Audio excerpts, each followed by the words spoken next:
اتنا بلند ہوا، اتنا حضور بلند کرتے گئے بازو پکڑ کر، آجا آجا آجا آجا، جس میں مبارک پر اتنا بلند کیا لوگوں عجیب منظر بھولونا کہتے ہیں کہ ہم نے دیکھا کہ مصطفیٰ کا علم نشرہ کا سینہ تھا حسین کے پاؤں، حسین کے پاؤں ہیں مصطفیٰ کا ہے وہ سینہ، علم نشرح لک صدرک، وہ سینہ جس میں جو دل ہے، اس دل کی قسم اٹھائے خدا، قاف والقرآن المجید، ایک مقام پر نزل علی قلبک، یہ قرآن ہم نے آپ کے دل پر اتارا۔ لوگوں کیا عجیب منظر ہے، جہاں خدا کی وحی اترتی ہے وہاں حسین کے قدم رکھے، وہاں حسین کے قدم رکھے ہوئے۔ آج اسی حسین کے بارے میں اس دور کے اندر بھی آخری پیغام سمجھے، اس دور کے اندر حسین کے باغیوں کا ایک ٹولہ منصر شہود پہ آ چکا ہے، ظاہر ہو رہے ہیں لوگ، نقاب اتر رہے ہیں، ناسبیت جان پکڑ نہیں ہے، ایمان بچانا ہے، حب اہل بیت کا چراغ جو آپ کے دلوں میں جلا ہوا ہے روشن ہے، اس چراغ کی حفاظت کرنا۔ لٹیرے میدان میں ہے، آج اسی گاڑی کے اندر، جبے کے اندر، اماموں کے اندر بس ہے، ممبر کلمہ بھی نبی کا پڑھتے ہیں اور اظہار بھی اس بات کا کرتے ہیں کہ معاذ اللہ حسین سے غلطی ہوئی تھی، حسین باغی تھے، یزید حق میں تھا، یزید مومن ہے، یزید جنتی ہے، یزید صحابی ہے، یزید کی مانوی اولاد اسی جبہ و دستار کے روپ کے اندر اس میدان میں موجود ہے۔ دھوکہ نہ کھانا، دھوکہ نہ کھانا، ایمان کی حفاظت کرنا، ایمان پر خبردار، حب اہل بیت پر کوئی سمجھوتا نہ کرنا، یہ سوچ کر یہ بات غلط، وہ فلاں اتنا پڑھا لکھا ہے، اتنا پڑھا لکھا ہے، فلاں شیخ الحدیث ہے، فلاں شیخ القرآن ہے، بآخر ٹھیک ہی تو کہتا ہوگا۔ سنو، اگر حب اہل بیت نہیں تو خدا کی قسم وہ شیخ القرآن بھی جہنم کا ایندھن بنے گا، اگر حب اہل بیت نہیں وہ شیخ الحدیث بھی جہنم کا ایندھن بنے گا، وہ خطیب بھی جہنمی ہے، وہ مفتی بھی جہنمی ہے، جسے سب کچھ نظر آ رہا ہو مگر عظمت صحابہ، عظمت اہل بیت دکھائی نہ دے رہی، جنہیں آج شواہد نہیں مل رہے یزید کے قاتل ہونے پر، جنہیں آج جو گونگ ہے، جن کی زبانیں عظمت اہل بیت بیان کرتے ہوئے لڑکھڑاتی، صحابہ کی تحفظ کی آڑ میں جو بغض اہل بیت پھیلا رہے، خبردار رہو، ان طبقات کے ساتھ آنکھیں کھلی رکھو، ایمان کو بچاؤ، یاد رکھو فلاں عالم فلاں مفتی ہے، پڑھا لکھا ہے، اگر ٹھیک بات کرتا ہوگا، یاد رکھو کسی کتاب کو پڑھ کر اگر آپ نے حب اہل بیت میں سمجھوتا کر لیا، کسی مولوی کے پیچھے لگ کے، کسی مفتی کے پیچھے لگ کے، کسی امام کے پیچھے لگ کر، کسی مقرر، کسی واعظ کے پیچھے لگ کر اگر حب اہل بیت پر سمجھوتا کر لیا تو ایک جملہ یاد رکھنا، آج کی اس محفل کا حاصل سبق کے طور پر یہ جملہ ساتھ لے کے جانا کہ کسی کے پیچھے لگ کر ایمان کا سودا نہ کرنا، اس لیے کہ قبر کے اندر وہ مولوی نہیں آئے گا، حسین کا نانا مسلمان۔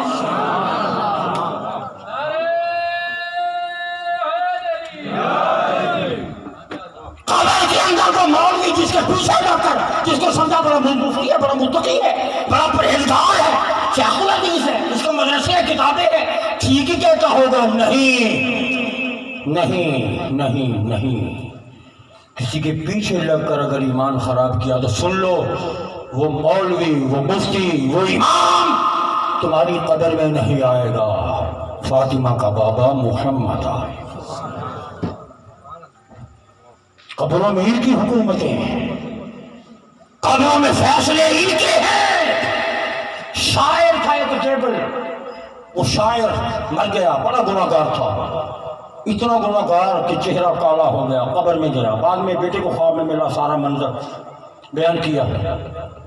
تاجدار کائنات، ادھر منکر نکیر آئے، اٹھ سوالوں کا جواب دو، اٹھ، اٹھا کر بٹھایا گیا۔ ادھر منکر نکیر آئے، ادھر سراج منیر آ گئے، ادھر حضور تاجدار کائنات۔ جبل سوال و جواب ہوتے رہیں گے، ایسا کرو۔ وہ شاعر تھا جبل، یہ سوال و جواب ہوتے رہیں گے، ان کو بعد میں دیکھتے ہیں۔ جبل پہلے مجھے وہ قصہ تو سناؤ جو تم وہ قصیدہ تو سناؤ جو تم نے میرے حسین پر لکھا۔ قبر ہے، حسین کا قصیدہ پڑھا جا رہا ہے، اہل بیت کا قصیدہ پڑھا جا رہا ہے۔ قصیدہ مکمل ہوا، فرمایا گھبرا نہیں، ہم جانتے ہیں تو گناہگار ہے، تو نے میرے حسین کی تعریف کی ہے، میرے حسین کا نام لیا ہے، ذکر کیا ہے، جاؤ میں نے سفارش کر دی، رب نے تیرے گناہوں کو معاف فرمایا۔ قبر میں سکے ان کے چلتے ہیں، ان کے چلتے ہیں۔ اور آپ لوگ جو منہاج القرآن سے وابستہ حضور شیخ الاسلام سے، خدا کی قسم میں اس لیے بات نہیں کر رہا کہ وہ ہمارے شیخ ہیں، ہمارے استاد ہیں، نہیں، حق کی بات کہہ رہا ہوں، حق کی بات کہہ رہا ہوں۔ کبھی ہوتا تھا کہ یہ سنی بڑا ادب والا مسئلہ کیا ہے، سنیوں کے اندر سے یہ رضالتیں اٹھ رہی ہیں، یہ غزال، یہ غلاظتیں اسی مسئلے کا پلیٹ فارم سے اٹھ رہی ہیں۔ کبھی غم حسین میں رونے کا مذاق اڑایا جاتا ہے، کبھی 10 محرم میں شادی کو جائز قرار دیا جا رہا، کبھی من کنت مولا کا معنی جو آقا کا لفظ سنیت سے خارج کیا جا رہا۔ عجیب عجیب فتنے، عجیب عجیب فتنے۔ اس دور کے اندر ایمان بچانا ہے تو خدا کی قسم کھا کر کہتا ہوں لوگوں، اللہ کو حاضر اور ناظر جان کر، کہ واحد راستہ صرف اور صرف منہاج القرآن کا بچانا ہے، شیخ الاسلام کا بچانا ہے، ڈاکٹر محمد طاہر القادری کا راستہ، جو تمہیں ہر طرح کی بے ادبی سے بچا کر، تمہاری انگلی پکڑ کر ہر طرح کی بے ادبی سے بچا کر ادب کی پگڈنڈیوں پہ چلاتے چلاتے بارگاہ اہل بیت میں لے کر جا رہے۔ اس مشن سے، اس برکت سے وابستہ رہو۔ ایمان بچے گا تو سب کچھ بچے گا، ایمان سلامت تو سب کچھ سلامت، حب اہل بیت سلامت تو سب کچھ سلامت۔ جاتے جاتے ایک عظیم نعرہ، عظمت اہل بیت، ہاتھ اٹھا کر، عظمت اہل بیت، عظمت اہل بیت، عظمت اہل بیت، عظمت علی مرتضیٰ، عظمت حسنین، عظمت مصطفیٰ۔ اور ہم اس بات کے بھی قائل ہیں، ہر طرف ادب، عظمت صحابہ، سب زندہ باد، عظمت صحابہ، عظمت صحابہ و اہل بیت۔ یہ منہاج القرآن کا راستہ، اعتدال کا راستہ، محبت کا راستہ، امن کا راستہ۔ اللہ اس راستے پر چلنے کی توفیق عطا فرمائے، اللہ آپ کا آنا قبول فرمائے، اللہ مرحوم کی جوار رحمت میں ان کو جگہ عطا فرمائے، ان کی مغفرت فرمائے، درجات بلند فرمائے۔ اللہ ذکر اہل بیت کے صدقے میں ہمارے تمام مرحومین کے درجات بلند فرمائے، ان کی لفظ معاف فرمائے۔ رب ارحمہما کما ربیانی صغیرا وما علینا البلاغ۔